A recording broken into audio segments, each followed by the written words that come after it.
I needed to use the loo before. You gotta go, you gotta go. You gotta go. I thought it was going to be a number 1, but it was a number 2. That was gonna be my next question.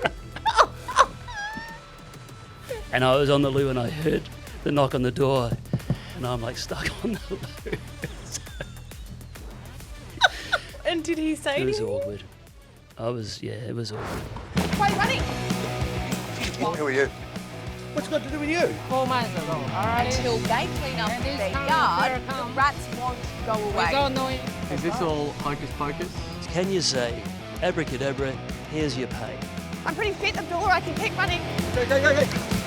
It's called a current affair Australia. Is that what I know? Have a lovely day.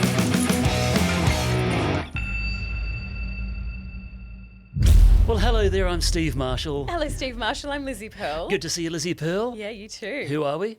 We are the esteemed hosts of the That's ACA Podcast. This is a podcast where we take you for a little tour behind the scenes of a current affair. And today we've got a good one. What are we doing, Lizzie? We're doing questions and answers today. We've been teasing this for a very long time. From punters. From the people, our viewers. peeps. And we've got lots of questions to answer. We put the call out and we've got some good ones. This is going to be fun, is that the right so. use of the word? A little bit of fun, a little bit of seriousness, Bit of awkward pod. something for everyone. Okay. All right, so what are we kicking off with? Well, have you got our questions, Nene? I do. Producer Naomi's going to fire off the questions for us. Okay. First question, an easy one from Jimmy James. How many viewers does a current affair get? Well, Jimmy, very good question. Very good. A lot. A hell of a lot. But I can break that down for you, Jimmy. Look, our most busy nights, Monday, Tuesday, Wednesday, before people start to do things towards the weekend. But nationally, across the country, around 1.2 million people tune in across the country, on average. On an average Oh, night. And yeah. that's people just at home watching on their actual televisions. These are people who are pushing, their remote control button to fire up the TV. And then you've got the social media side of things, right? Where YouTube, Facebook. 9 Now, catch up. So, look, we're talking well over 1 million viewers a night. And, further down the track, the back catalogue stories, which we push here on the pod, they can rack up hundreds of thousands, if not millions of views. It's a lot, isn't it? It's a lot of eyeballs. It's a lot of eyeballs. And people often talk about television dying. Well, 1 million viewers a night, that's... Yeah, and remember, it's free. It's free to air. It is free to air. Which is, it's a must for the people out there. Yeah, Good question. question. Yeah, We like Jimmy, that well one. done. Thanks. What do you got, Nate? Next one's from Shay. Who is the most inspirational person you've interviewed or most famous? Oh, okay. Most famous. Should we start there? Because two different, Yes, types of people. quite there. often the famous Yeah. people are not the most Most inspirational. The most famous, well, I was in a very lucky position when I worked in LA because quite often you'd get all sorts of celebrities coming in, not necessarily to talk to me, but to use our studio to fire off an interview to the Today Show or to a current affair. So quite often wandering the hallways of the Los Angeles Bureau, you'd come across all sorts of really, really famous people. One day I walked in on Caitlyn Jenner making a coffee at our coffee machine. Wow. So I helped her fire up it was just a pod machine. Yeah. Helped her fire up the pod machine. I was very shocked one day. I'd walked out of the bathroom into the green room. We had a little green room where people would get ready for interviews. There's Stormy Daniels. Stormy Daniels. Now, there's a name. There. And, I love bumping into celebrities in the wild, like in real life, rather than red carpets because, you see them on the red carpets all the time. I've covered Oscars and that kind of thing, and I won't go into all the names because they're just there. They're working, we're working. So it's a little bit of a different situation as to having an interaction. But I must say, of the red carpet interviews I've done, one of the nicest celebrities was Jim Carrey. He looks like a nice bloke. Well, I wasn't sure what to expect because he's a bit out there. But, when you're in Australian media in the US, you kind of get shuffled down the end with all the other foreign crews and you're given the worst spot and no one wants to come and talk to you and you've got to yell out to them to come over to you. He made the time, locked eyes with us, came over, spoke to us, gave us so much time, great answers, great energy. So I'll always remember that one because I was quite surprised. I wasn't sure what to expect out of Jim Carrey. Did he pull a face? Yeah, he can't help it. He's just got that kind of face. What about you? Who are your celeb spottings? I haven't done many red carpets in my time. I've done a few sit-downs with celebs, you know.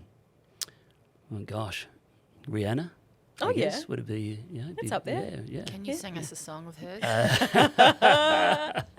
No, I cannot. No, but our singer on the set is Lizzie Pearl. Everyone, We'll leave it to Rihanna. Yeah. But yeah, you know, there are the Brad Pitts and Nicole Kidmans you and get all that that, kind of yeah. thing. Yeah, Heath Ledger before he passed away, unfortunately. really? Yeah. Embarrassing story for myself on that one, where sometimes they hold these interviews in hotel rooms. So they're basically Like a junket? A junket, yeah. So, you know, sometimes when celebs come to town, they hire hotel rooms where the camera's set up in one room, and the celeb walks in and sits down, and then they go to another room where other people are set up. I needed to use the loo before. And you gotta go, you gotta go. You got to go.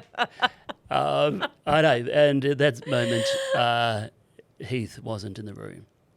We were waiting for him. And but you I were was like, busting. here's my chance. Here's my chance. Yeah. I thought it was going to be a number 1, but it was a number 2. That was gonna be my next question. And it's a hotel room, right? No! So yeah, didn't. it's a studio hotel too. It's like, you know, so the room, the bathroom door opens straight out. In close quarters. Yeah, and I was on the loo and I heard the knock on the door, and it was the manager saying, He's ready, he's here, he's coming in, and I'm like stuck on the loo. So yeah, so I remember. And did he say It was anything? awkward. It was awkward. Yeah, so I had to. He was waiting there, and I had to. We had to flush, do my business flush, and walk out. It was, I was sweating.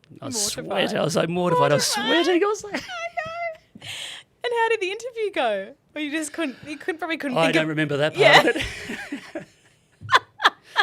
Everyone's Yeah. not talking about the elephant in the room. Yeah, well, it's not enough Well, of that. these things happen, hey? Yeah. But sports stars, that sort of thing. Yeah, but I would never live that one down. No. And it was a private moment, which is now public. Yeah, there And you now go. you've just shared it again. All right, inspirational. Inspirational. There's so many other. We meet them So many. every day. So many. Lizzie?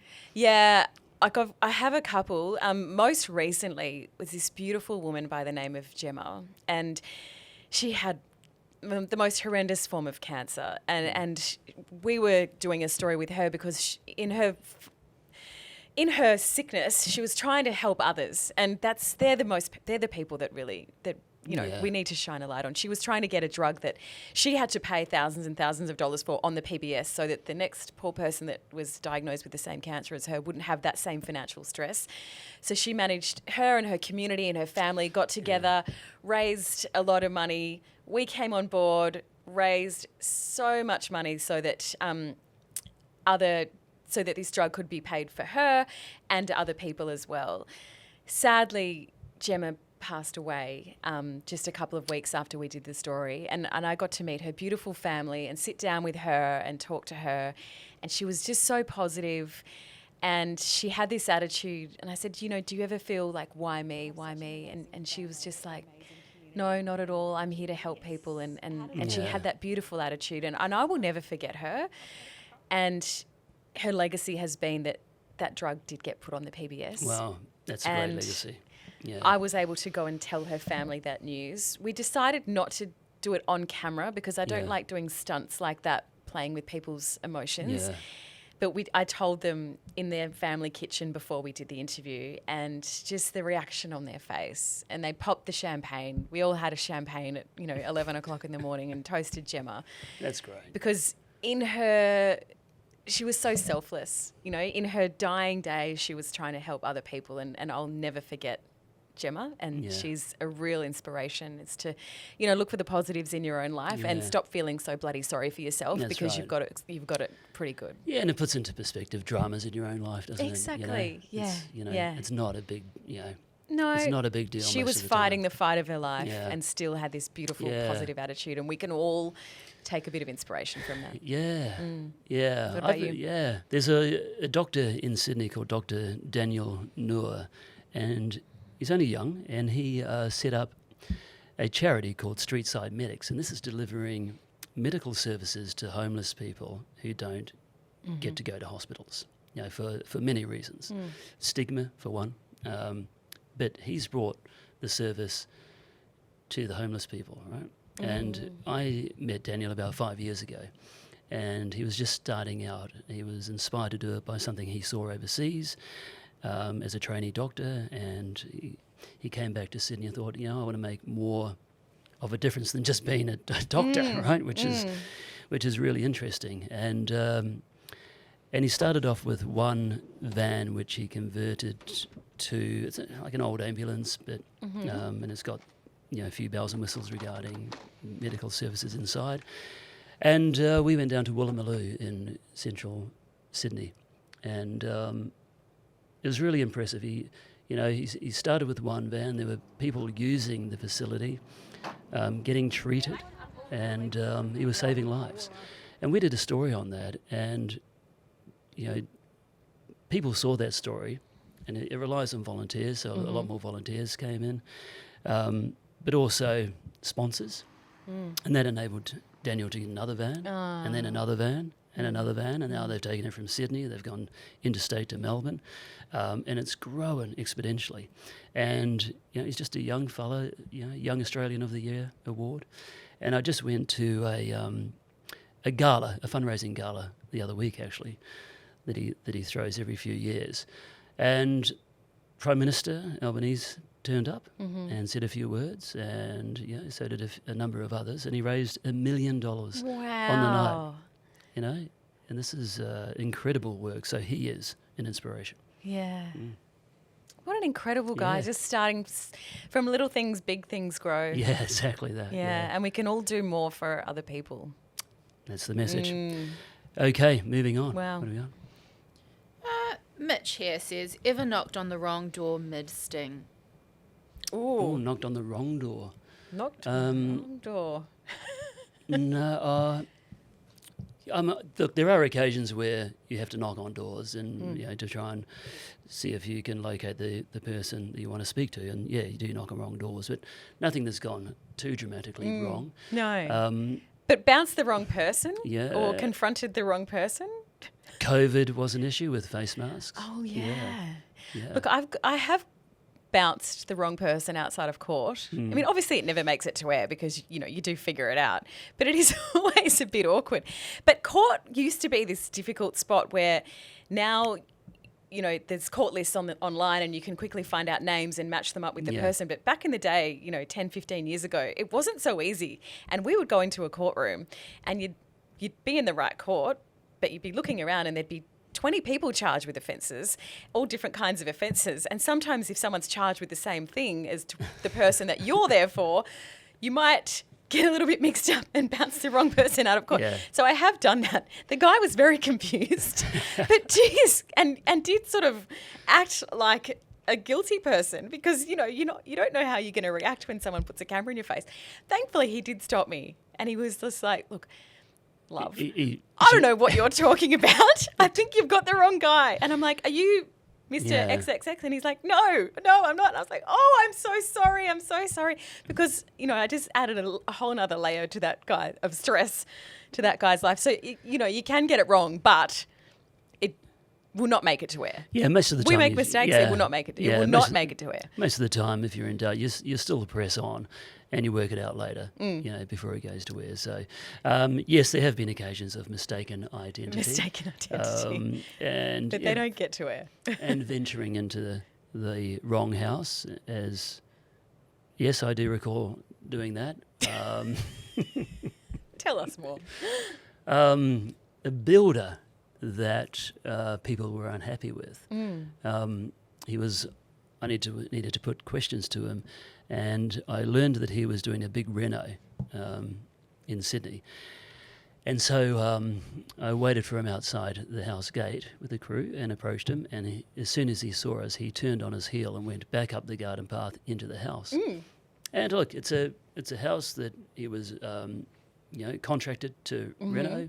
So we followed him, and he barricaded himself inside. I don't know, it must have been a master bedroom as I was asking questions through the door. And he asked me to leave this particular house, and I said, well, why should I? It's not your house. Yeah. And he goes, it is. It is my house. He was renoing his own house. No. So, But when you got to the bottom of it. Yes, I did. But so when he asked us to leave, we promptly left. It is my house. But sometimes you got to ask the questions to find out To that figure it out. that you're in the right or wrong spot. Whoops. Yeah. We'll see if legal lets that one through. Yeah, exactly. It was years ago. Yeah. This one's from longtime fan, probably our number one fan, Brendan Jonesy Jones. Oh. Where the cul-de-sac of creeps at? Okay, backstory to this question. Jonesy is a well-known radio personality here in Sydney and loves a current affair. Loves a current affair. Loves it. And more than a current affair, he probably loves the promos of a current affair. Yeah. if he wasn't on radio, he would be a promo writer for a current affair. He just loves it. Yes, yes. Yeah. And this promo was the cul-de-sac of creeps. And he just keeps bringing it up. Bringing it time. up, bringing it up. So what's the question? Where's it at? Where's it at? Where it at? Where it at? Where it at, Jonesy? Well, that is in Ararat in Victoria. We're talking 15 years ago now. Yeah. And he's got a good memory. Yeah, he does. And it was a street which had a facility on it that housed sex offenders and pedophiles, and they were all living in this facility at the end of the street, and hence the promo at the time, which seemed to suit society's wishes back then, was the cul-de-sac of creeps. And the neighbours understandably weren't happy about it, which is why we were doing the story. And we had people who were scared, so scared that they would buy a police scanner and have it next to their bed and sleep with a crowbar under their bed because they were scared of the neighbour. Yeah. Basically. So that's it's a sad state to be in. But that was the promo of the time. We haven't had promos like that for a while. For a number of years. Society changes, and we move with society. What have we got? It's another street story. Yeah. But this one's about trucking, and about trucks, huge trucks going through a suburban street to get to noise complaints. And they're using a very skinny street to truck a lot of dirt to and from a new housing development. So that one kicks off with trucking hell. As the opening promo line. Yeah. That's a good promo. Yeah, you got to catch people's That's attention. a good promo. Right? Next. This is a bit of an odd one from John. Is there a Channel 9 dentist? You all have chompers, especially former NRL players. Ding. Lizzie's got better chompers than white ones too. Look, there's no Channel 9 dentist. These are the. I had braces as a teenager. Yeah. But look, Look how self-conscious we are about it. It is a fair enough question from John as to why everyone on TV has nice teeth. I guess NRL players, they probably had lost their teeth throughout their playing career, so maybe they've had a bit of dental work done, before they start their TV careers. We don't have a Channel 9 dentist. I think there are plenty of qualified dentists who can, fix up a gappy smile. I thought John's alluding to getting too close to people, who we're putting questions to and being threatened by being punched out. Do you think that's where he's leading with that? Ah. No idea. I feel like everyone on TV just has to have nice teeth. Oh, right. I thought he's like, is there a dentist here in-house that Oh. when we come back from a bounce. To patch that- us up. To patch us up. That's what I... Open to interpretation. And when he mentioned an NRL player, rugby league, I thought he was alluding to a time that I bounced a State of Origin star outside court. And, it was a few years ago now, but I got pushed and shoved around, in that story. And, we treated that story like he was actually playing in a game and I was the opposition. And we put some commentary into it and did a freeze frame. And, Yeah, right. and we isolated a trick that he had to try and knock me down. And, did he threaten? I think he would have threatened to punch my teeth out. But you came back with a full set of chompers. Full set. Yeah, the molar survived. Yeah. Maybe that's where he was heading with that. But sadly, no dentist on site. Great hairdressers, makeup team. Yes. Oh, Yeah. yeah. I mean, they are. I spend a Yeah. lot of time up there. But, They are magicians. I wonder if any of the makeup team might have decided to venture into dentistry. Into teeth. Yeah. There's always a market. Okay. What else you got? Final one, and a lot of people have asked this one, either out of anger or just curiosity. Why do we turn the comments off on social media on some stories? Some stories.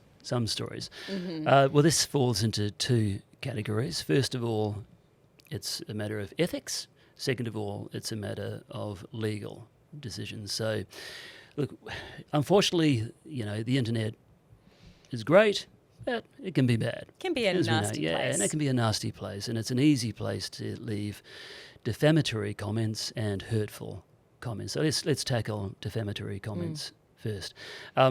Look, we don't want to be in court for publishing a defamatory comment if someone's got a view on someone who's appeared on our program. That's the last thing we want. And to be clear, we are the ones.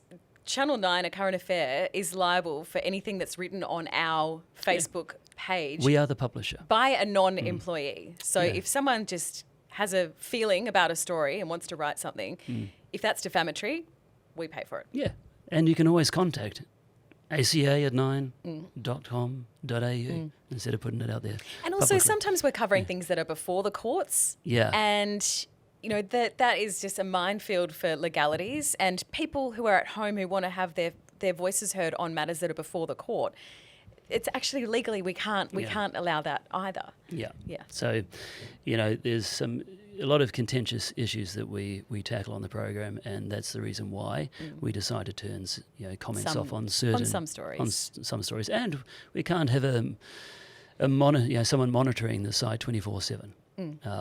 It's just impractical. So. And the ethical reasons, just run us through those as well. Look, it's, Lizzie, you well know, and Naomi knows here, it's a huge deal for people to appear on national TV and tell us their story. Now, not everyone's going to agree with that point of view or their situation, but at the end of the day, we can't have, what is effectively hate speech being published on our site. Look, sure, have your view, but write into us. ACA@9.com.au. And you can always share one of our stories on your own Facebook page and write your own comments to your friends. Yeah. If you feel very strongly about it, and Yeah. go for it. Unfortunately, for people who do want to comment constructive criticism or say something nice, unfortunately, the That's trolls right. Yeah. ruin it for everybody. Yeah, it's a case of the few bad ones ruining it for the rest of us. Yes. As it's internet wide, so we're not alone in what we do there. But very good question, and unfortunately, that's the situation we find ourselves in. But it's a protective measure for a whole range of reasons. Yeah, and we did get a lot of questions about that, and Yeah. understandably, it is frustrating. Yeah. If you want to have your say about something and you can't, I understand the frustration, Yeah. but hopefully that clears it up for you. But hey, send in a video, of your comment. Yeah, put get in yourself touch on. with us. If Yeah. you've got a great burning story, Yeah. get in touch with us, aca@9.com.au. We read all our emails. We certainly do. So if you've Yeah. got something that you'd like us to know, if you've got a story or anything like that, don't post it on Facebook. Send us an email. Yeah. And if you're busy during the night, then jump onto YouTube or 9Now and punch in ACA and catch up there. Catch up there. All the stories are there, recent ones, and deep into the archives as well. Great stuff. See you, Lizzie. See you soon.